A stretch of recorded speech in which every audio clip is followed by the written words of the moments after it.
Olá pessoal, nós vamos falar hoje sobre critérios diagnósticos relacionados ao uso, dependência, abuso, uso nocivo de álcool e drogas psicoativas, sejam elas drogas lícitas legais ou drogas ilícitas ilegais. Para começo de conversa, há de se falar o seguinte, que a CID-10, a Classificação Internacional de Doenças, número 10, da Organização Mundial de Saúde, é a mais aceita no mundo todo. Porque existe também a DSM-5, por exemplo, que é o Manual Diagnóstico e Estatístico de Transtornos Mentais da Associação Americana de Psiquiatria. Mas o CID-10 é mais usado no mundo todo e é ele que nós vamos usar agora, porque é onde a gente vai colocar, por exemplo, em laudos, atestados, perícias, pedido de exames, laudo de exames, é o número código do CID-10. No caso aqui para drogas é o código F10, tá? Também para início de conversa é bom deixar claro o seguinte, não existem drogas, mais aquela coisa de droga pesada, droga leve, dependência psicológica, dependência física. Não. Uma droga que pode ser leve, como por exemplo, uma cafeína para uma pessoa, pode ser deletéria para outra, para o fígado dela, para a cabeça, para o sono da outra, né? Como também a questão da dependência. Dependência psicológica, por exemplo. Vai falar para um cafeinômano que ele está com uma dependência psicológica, quer dizer, é coisa da cabeça dele. Não é. Ele tem sintomas de abstinência, de falta físicos, tá? Então isso que é importante para início de conversa, essas duas coisas aí que eu estou dizendo. E também dependência física, por exemplo, falava-se antes, pessoa que é dependente de morfina, é um analgésico potente para tirar dor. Se você olhar em hospitais, por exemplo, que tem lá bomba de morfina, o enfermeiro vem, a pessoa clamando pela morfina, mas já tomou tem pouco tempo, e não pode tomar de novo, o enfermeiro fala, olha, vou te dar aqui um pouquinho de morfina, só um pouquinho. Aí eles dão um pouco de água destilada e o cara passou a dor. Então como é que é isso? Não existe isso de droga que causa dependência física e psicológica separada. A dependência é uma coisa só, física, psicológica, social, ambiental, cultural.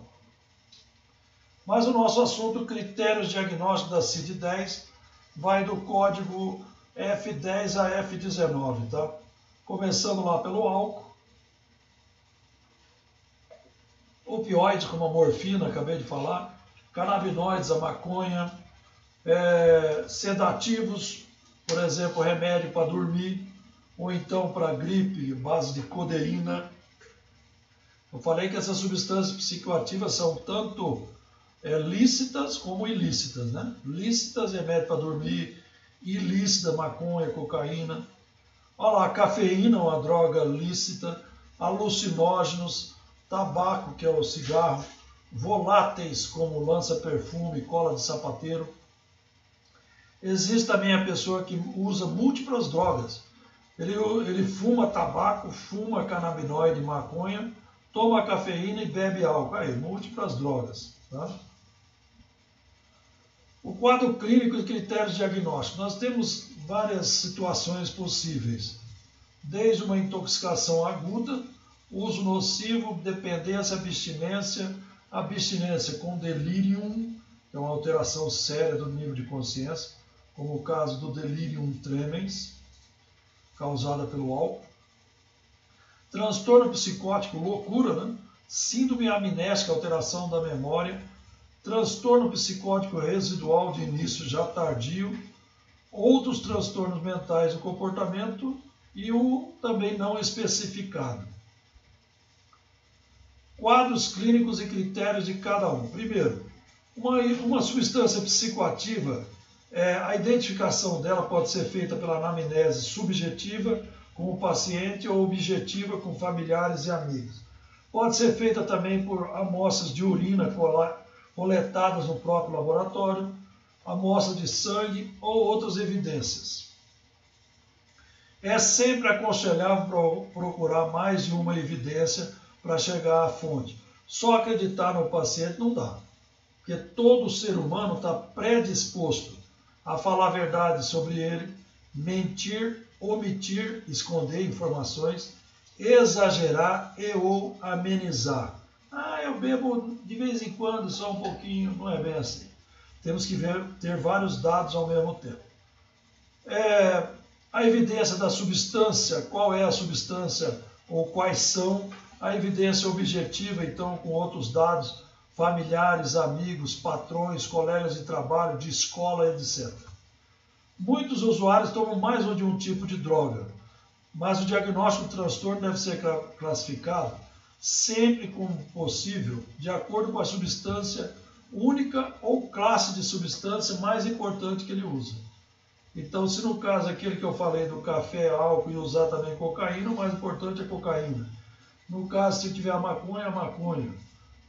Isso pode usualmente ser feito no que diz respeito à droga ou tipo de drogas em particular, causadora daquele transtorno. Quando em dúvida, codifica-se a droga ou tipo de droga mais frequentemente usada, seja naquele abuso, uso nocivo ou dependência, tá? Principalmente quando o uso é contínuo ou diário. Somente nos casos nos quais os padrões de uso de substâncias psicoativas são caóticos e indiscriminados que nós vamos usar aquele F19 de múltiplas drogas. Abuso de outras substâncias que não são psicoativas, como laxante, aspirina. Aí já tem uma outra parte que é F55, né? Aqui no F10, tá? São as chamadas drogas que não causam dependência. Está lá no F55. Os quadros clínicos. Primeiro, intoxicação aguda. É uma condição transitória, aguda, de início rápido. Seguida a administração de álcool ou outra substância que age no cérebro, psicoativa, resultante em perturbação, né, no nível de consciência, cognição, quer dizer, memória, atenção, concentração, senso-percepção, afetos, emoções, comportamentos ou outras funções ou respostas psicológicas, do fisiológico, né, do corpo. Esse deve ser um diagnóstico principal somente em casos onde a intoxicação ocorre sem que problemas mais persistentes relacionados ao uso de álcool ou drogas estejam concomitantemente presentes. Diretrizes diagnósticas para intoxicação aguda. Está usual e intimamente relacionado aos níveis de doses. Exceções a isso podem ocorrer em indivíduos portadores de certas condições orgânicas subjacentes, por exemplo, insuficiência renal ou hepática, nos quais pequenas doses de uma substância podem produzir um efeito intoxicante desproporcionalmente grave. Há também desinibição decorrente do contexto social, deve ser levada também em consideração.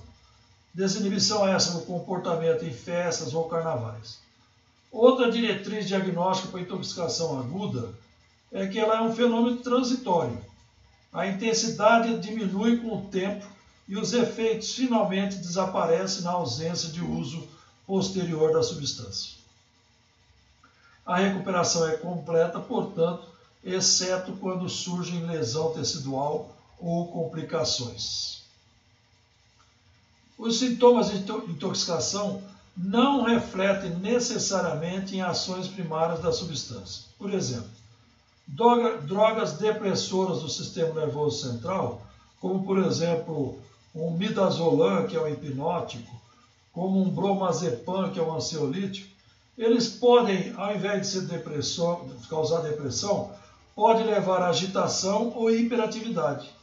Já drogas estimulantes, como uma anfetamina, pode levar a comportamento socialmente retraído e introvertido.